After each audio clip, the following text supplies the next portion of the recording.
Hi, in a previous video we took a look at fixing a leak in the hydraulic motor, and I promised to follow up. This machine's been sitting now for 2 weeks. I haven't started it. I was hoping to just kind of let it sit and see if the hydraulic fluid drains out of the motor and down into the belly of the machine. So we can go in close here a little bit, and there's a little tiny bit of hydraulic fluid here. I don't know whether that's just leached out as a result of the repair that I did prior to this video, so we'll see. But just for fun, let's take a quick look at the machine. This is my Di-Acro 48-inch 17-ton. It's an old machine. It's not in bad shape. What I did here, I don't have 3-phase power, so this is a Hitachi VFD, single phase in, 3-phase out, and it's good for a 3-horsepower motor. And I set this up so I didn't drill any holes in the machine or alter it in any way. This machine could be returned to 3-phase power.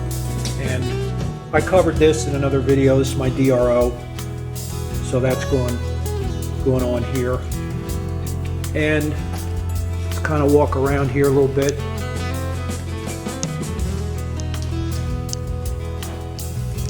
Get a little bit more light on the subject. So you've seen this machine plenty of times in other videos. It's not that exciting. It's in reasonably good shape. Come around here.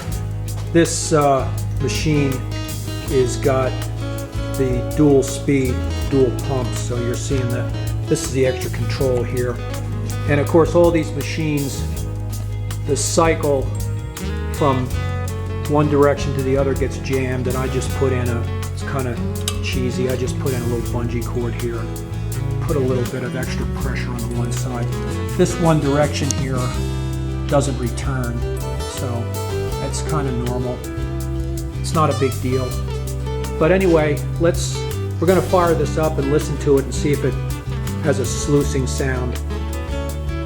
Hopefully it doesn't. And it tightened it up, so let's fire it up.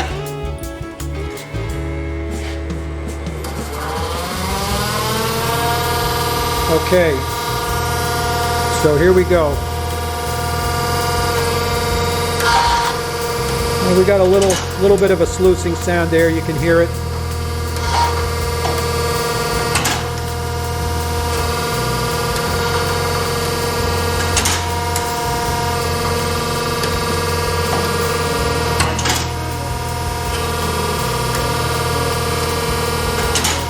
Okay. Yeah, there it locked. So we'll go over here. That happens.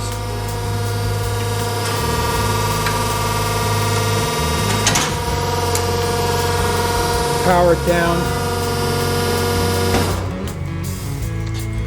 So there was a little bit of air got ingested. Whether that joint will leak or not, I don't know. What I'm going to do is I'm going to put some pressure on the dies, put some metal in this, and develop a little hydraulic pressure and see what happens. Let's go around the back here. Take a look at that one end bell. Right up in there. I don't see anything leaking. So what I'm going to do is go ahead and put a little pressure on the dies and see if that is going to leak here. But it's a lot better than it was. It would have been nice if we could have got 100% tight, but it's an old machine and got to give it cut a little bit of slack. Okay, I put a piece of 1/8-inch aluminum in here and put a little pressure on the dies. I did about 10 cycles here just to kind of build up some hydraulic pressure in the motor. I let it sit at bottom dead center. So let's go around the back and see what happened. All right, here's a look at the hydraulic motor right here. I don't see any more fluid coming out.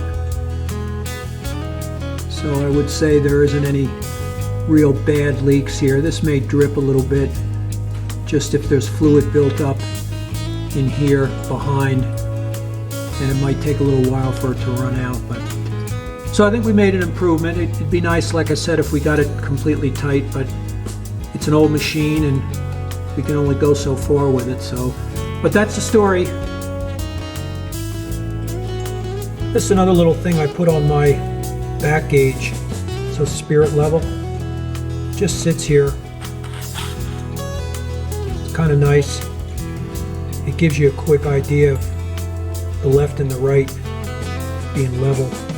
Sometimes when you're turning these cranks, you can get them out of sync, and then this back gauge gets a little bit out of level, but a little spirit level in here kind of makes that a little bit easier to keep these things level. So just a little something to consider if you want to make it a little easier to work your back gauge, the vertical adjustment on your back gauge.